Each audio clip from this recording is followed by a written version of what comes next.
rasanya tak dapat dipercaya. Bagimu sedikit sekali artinya, tak aku dihakimi oleh kalian, tak oleh suatu pengadilan manusia. Malahan aku sendiri tidak menghakimi diriku. Memang aku tidak sadar akan sesuatu, tetapi bukan karena aku, itulah aku dibenarkan. Yang menghakimi aku ialah Tuhan. Karena itu, janganlah menghakimi sebelum waktunya, yaitu sebelum Tuhan datang. Dialah yang akan menerangi juga apa yang tersembunyi dalam kegelapan. Dialah pula yang akan memperlihatkan apa yang direncanakan dalam hati. Pada saat itulah tiap-tiap orang akan menerima ujian dari Allah. Demikianlah sabda Tuhan. Syukur kepada Allah.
Sebab jika demikian, anggur baru itu akan mengoyakkan kantong tua itu, lalu anggur akan berkurang dan kantong itu pun hancur. Tetapi anggur baru harus disimpan dalam kantong yang baru pula. Dan tiada seorang pun yang telah minum anggur tua ingin minum anggur yang baru, sebab ia akan berkata, anggur yang tua lebih enak. Demikianlah sabda Tuhan.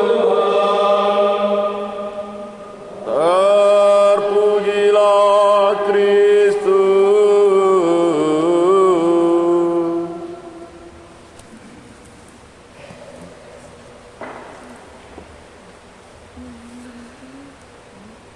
Yang lama tidak bisa ditambahkan pada yang baru. Bapak Ibu saudara-saudari yang terkasih dalam Kristus, hari-hari ini kita semua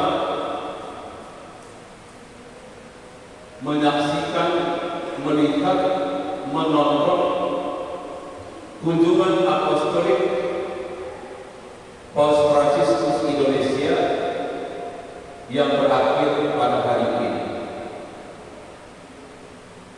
Ada 3 tema utama yang disampaikan oleh Paus Fransiskus kepada seluruh umat Katolik Indonesia dalam kunjungan apostoliknya,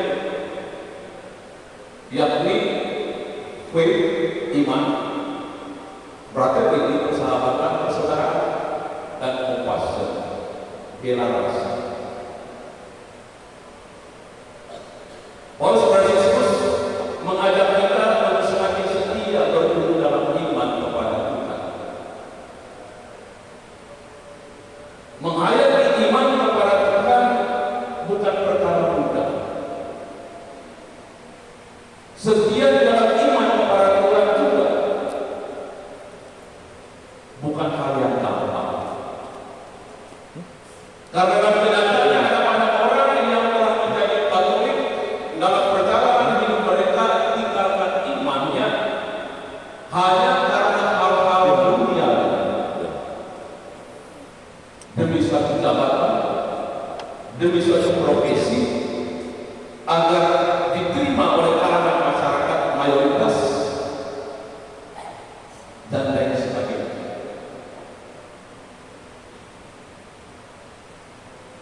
Beriman kepada Tuhan dituntut satu komitmen yang tegas dan tanggung jawab atas iman itu. Karena tantangan demi tantangan akan menggerogoti setiap orang yang percaya kepada Tuhan dengan berbagai cara dan alasan. Dan mereka yang imannya tidak sungguh berakar kuat di dalam diri dan hidupnya akan mudah terombang-ambing, tercabut dari akarnya, dan dengan gampang pula ia berpindah atau tinggalkan iman kepada Tuhan. Kalau kita membaca dalam sosial media, begitu banyak orang yang berusaha untuk menggerogoti iman Katolik. Entah itu ritus di dalam iman itu, perwujudan iman itu dan sebagainya. Tetapi Allah dengan caranya, Roh Kudus dengan kuasanya akan senantiasa menerangi setiap orang yang telah percaya kepada Tuhan untuk tetap teguh di dalam iman. Semakin sering iman itu diperdebatkan, dipertentangkan, semakin sering iman itu dipojokkan, dihujat, semakin pula dari Roh Kudus berhasil menambahkan orang-orang yang percaya kepada Tuhan. Dan bagi kita orang-orang yang percaya kepada Tuhan yang masih tetap tegar berdiri pada saat itu dalam iman kepada Tuhan dalam gereja Katolik, kita juga ditantang. Apakah iman itu sungguh-sungguh bertumbuh dan berakar kuat di dalam diri kita? Apakah iman kepada Tuhan itu sudah sungguh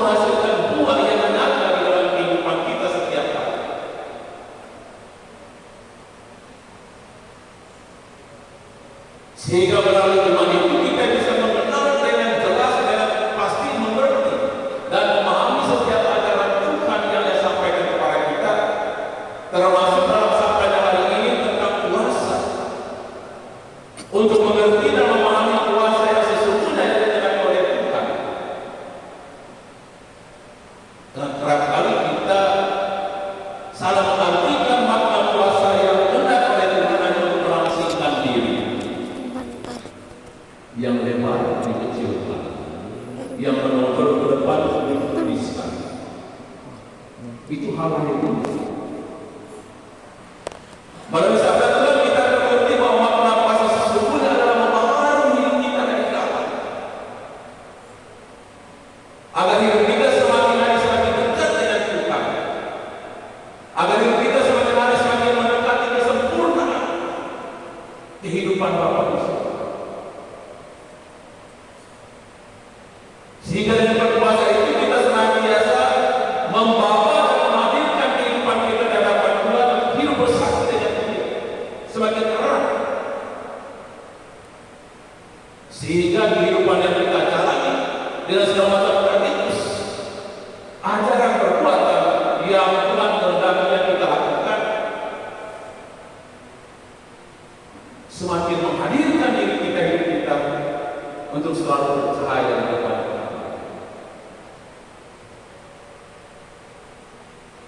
Dan kita bersyukur bahwa gereja, Allah lewat gerejanya memberikan kepada kita kesempatan istimewa selama bulan kita suci ini, bulan September.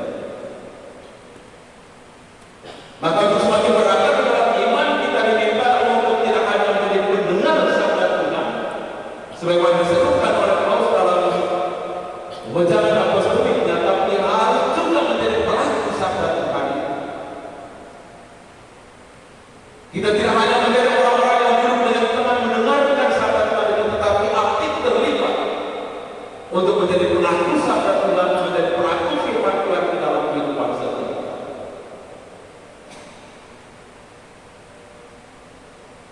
Dan Tuhan juga mengajarkan para muridnya untuk melakukan hal yang sama yang konkret di dalam kehidupan. Dan bagian kedua yang Paulus katakan bagi kita umat beriman Katolik di Indonesia ini adalah bagaimana kita hidup di dalam persaudaraan. Kita diajak untuk tidak merasa diri mapan dengan situasi-situasi yang kita alami, dengan kelompok-kelompok yang membuat kita semakin hari semakin enjoy, tapi berani keluar dari kemampuan diri kita untuk hidup bersaudara dengan sesama yang lain tanpa memandang segala sikap-sikap yang ada di dalam kehidupan kita, dalam kehidupan sosial, dalam kehidupan masyarakat. Membangun persaudaraan dengan semua orang tanpa terkecuali, bahkan persaudaraan dengan alam semesta ciptaan. Dalam ensikliknya Laudato Si, Paulus masih mengajak kita untuk melihat bumi itu sebagai ibu kehidupan, dan kita diajak untuk bagaimana mencintai bumi itu sebagai ibu kehidupan, bersahabat, bersaudara dengan semua ciptaan, tidak hanya manusia, tetapi juga dengan ciptaan-ciptaan yang lain, terutama alam semesta. Dan Paulus Fransiskus sendiri sejak dia menjadi uskup di Argentina, dia menebarkan persaudaraan itu dengan semua orang.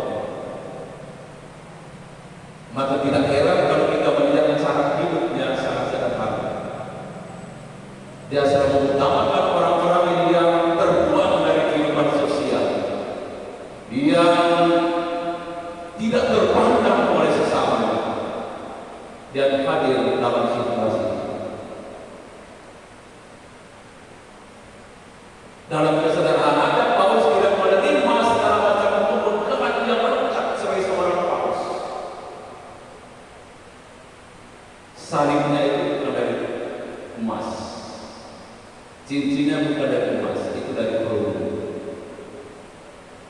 Berbeda dengan yang lain. Sepatu Paulus sebenarnya bukan warna yang lain, warna merah, tapi dia pakai warna yang lain. Dia tidak hanya berbicara tentang persaudaraan, tetapi tetapi dia menghayati itu di dalam kehidupan.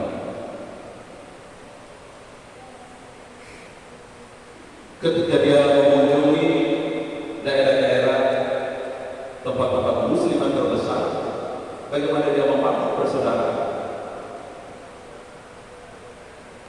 Dan persaudaraan itu terberai ketika dia mengunjung ke Saudi Arabia.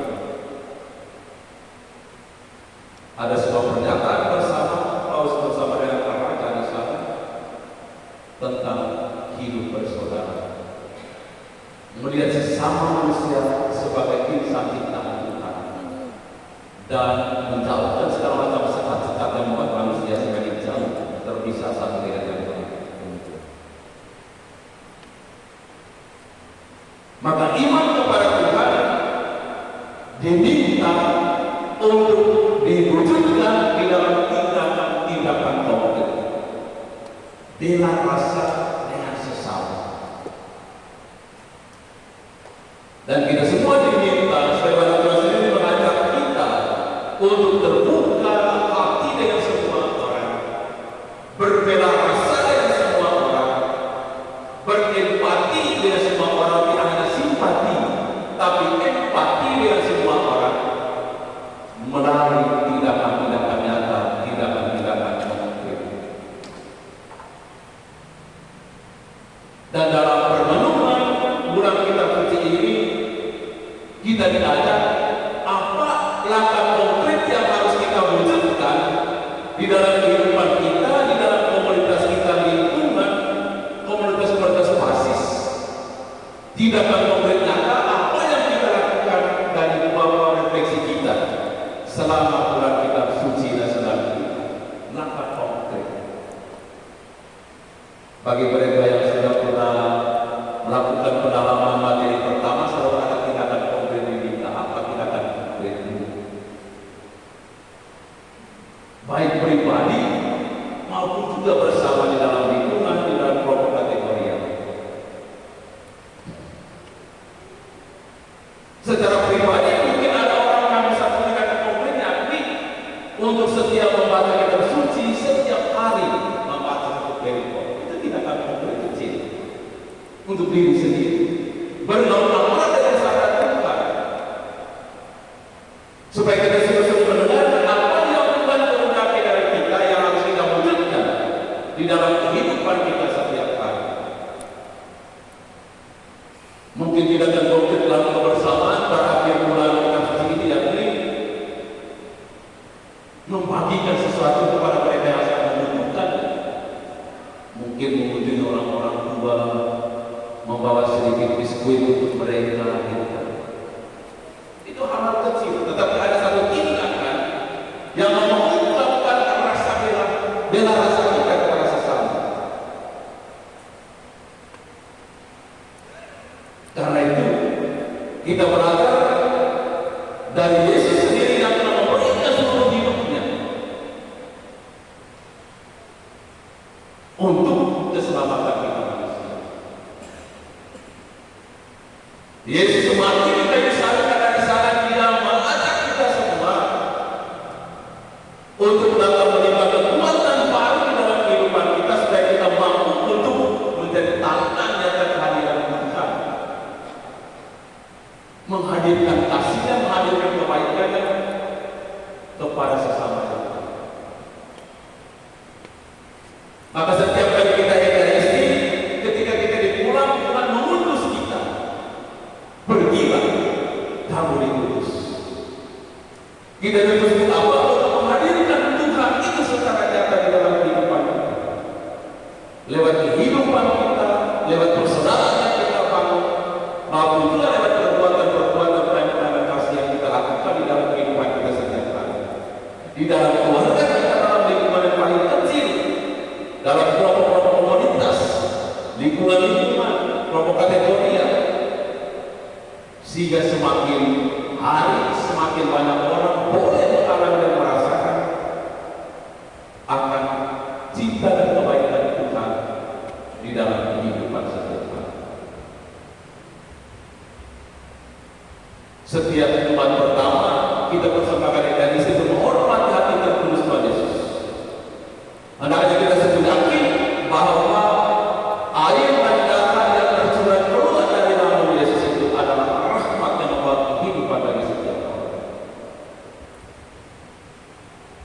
Ayat arah itu yang memampukan kita untuk tidak hanya hidup sebagai murid-muridnya, tetapi memampukan kita untuk diutus keluar, membagikan rahmat kehidupan kepada Tuhan kepada sesama yang lain.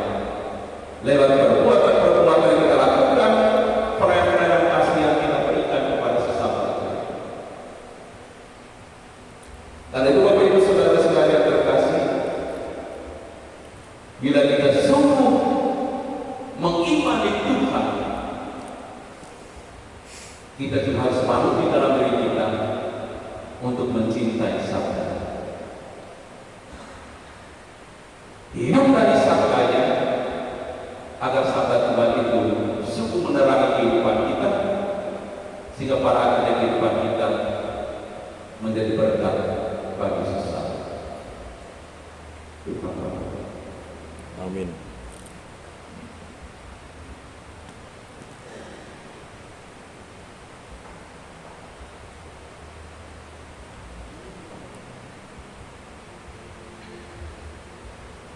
Bagi kita lanjutkan dengan bersama.